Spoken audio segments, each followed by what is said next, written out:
We'll start off with Josh Guessman. Go ahead, Josh. Thanks for talking to us, Greg. Appreciate it.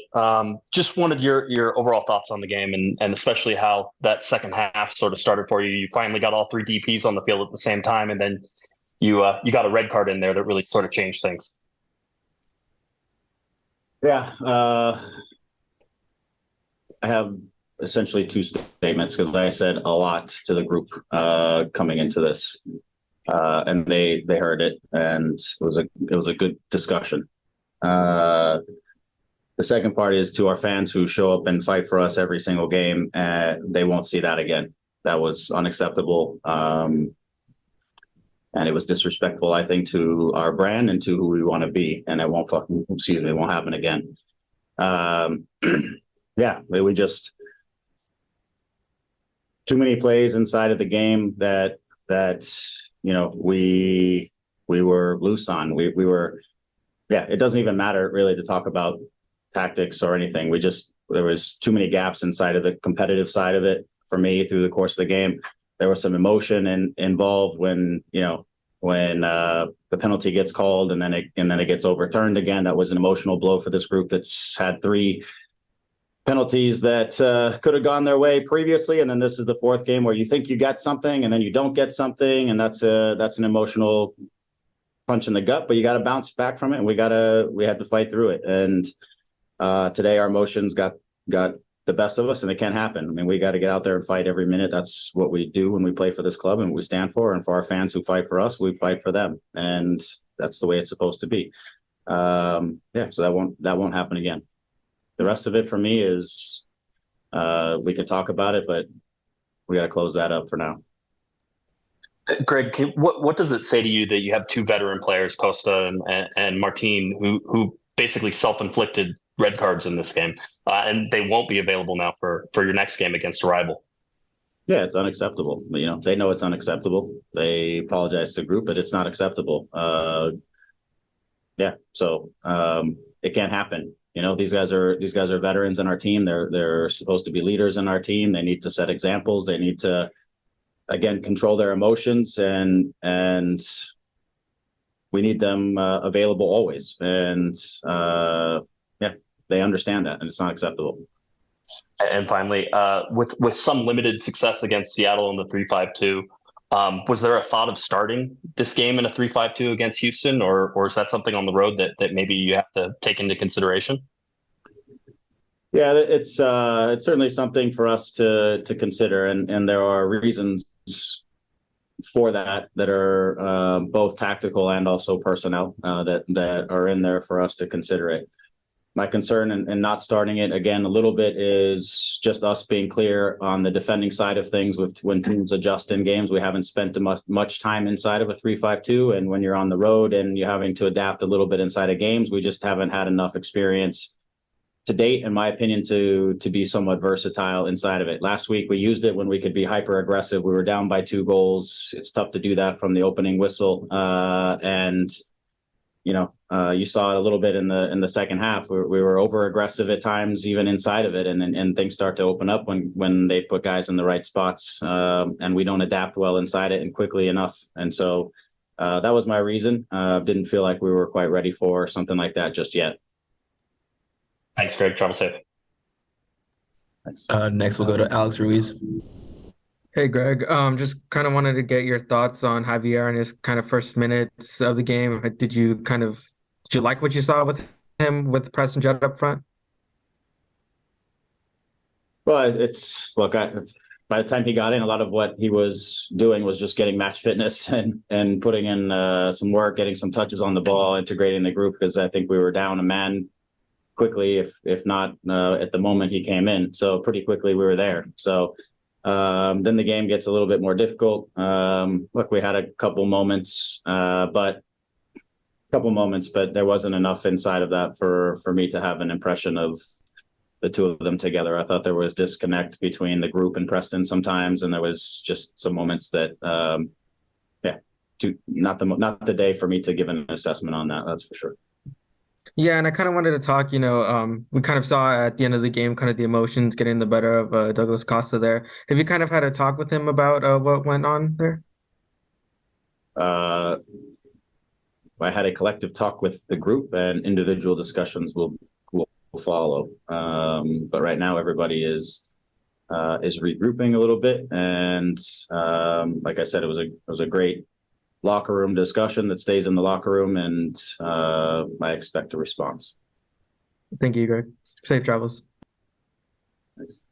Next, we'll go to Rob. Hey, Greg, thanks so much for your time. Do you have any positives to take out of this game? Is there anything that you saw that you liked? And then, to follow up, do you have an injury status on Sega and Chase?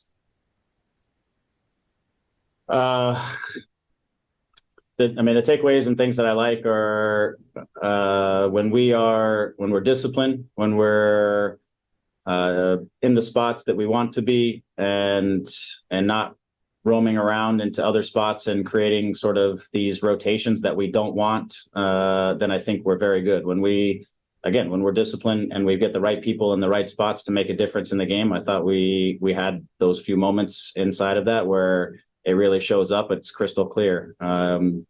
But there's too many moments where there's a lack of discipline or impatience. And again, we start moving into other people's spaces, which then gets other people moving out of spaces. And then we end up disorganizing ourselves, which then we lose the ball, and then the counterattack is on. And that was happening a fair amount during the first half, which just, again, the energy spent in recovery is too high when things like that happen. And it becomes problematic, both physically and also emotionally, because you get it's unnecessary. So discipline inside of our structure is important. Discipline inside of the game, which we saw with 2 red cards, is important. So those things need to they don't need to, they will change, and guys are very clear of that. So we haven't been doing that the last couple of games, and today we got back into what I saw earlier in the season, which is again is like an impatience to want to get on the ball, to try to impact game at the wrong moments, and then we're not where we should be when we should be there, and then that leaves gaps inside of our game. And then, do you have a status update on Sega and? Yeah, Chase is he's progressing. He trained last week, and Sega he has a bit of I don't know exactly what you call it, but in kind of the growing pubalgie sort of region, he's getting some fatigue inside of there, and he's trying to. He has progressed towards the tail end of the week, so he'll hopefully rejoin inside of training this week and be able to sustain. He's been able to go through a half to a quarter to 3/4 of training sessions without having sort of those symptoms. But I feel like hopefully he's moving in the right direction. We'll integrate him this week and see exactly if he can get through all those things. The other is, he didn't ask, not injury wise, but Julian Ade joined the team here in Houston. So he'll start his training with the group as soon as we get back. Thanks, Greg. Safe travels back home. And our last question goes to Christian Mariah. Good evening, Greg. There are 2 questions. The first one is, how to motivate the players to get the first win after the bad of the season? And the second is, how soon will Douglas Costa be ready to be the starter? Thanks. Well, it won't be next game for Douglas, so he'll have 2 weeks at least to continue to get his fitness up, and then we'll see where he's at. But yeah, part of this is also being able to trust the player from the start of the game till the end of the game, and he needs to show that maturity within our group as well. And today wasn't his best moment, and for that, as far as I didn't quite understand. I apologize. I didn't quite understand the first question. I think it was about getting the first win. How to motivate the players to get the first win after a bad start of the season?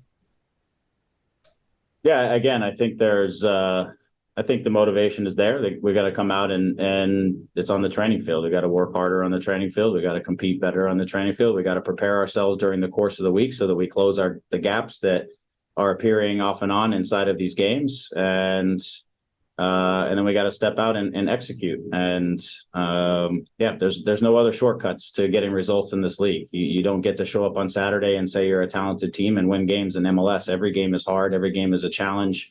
That's what I sold these guys. That's the beauty of this league. While there might be other things that they're not used to, some of the guys who are coming in new from the league, there are other things that make this league special. And that is the fact that you have to show up and perform and play at your level every single week, or else you lose. And if you make silly decisions over the course of the game and you leave the group vulnerable or yourself vulnerable, then you lose. And we have to close those gaps. I think again, the message is loud and clear, and it was a great discussion. And it starts on every day that we're on the training field. It has to just be better now. And yeah, there's no motive. The motivation is everybody's here to win. Everybody is here at the LA Galaxy to win. And so, and these guys are all competitors. So the motivation is there. There's some frustration for sure inside of some of the calls that we get and don't get. And there's some frustration inside of, balls that we lose or chances that we miss inside of that. But again, the way you get out of it is you work out of it and you compete out of it. And that's what you can do every single week, no matter what, no matter how smooth things are going, you can do that every single week. Thanks for your Greg. time, Greg. Yeah.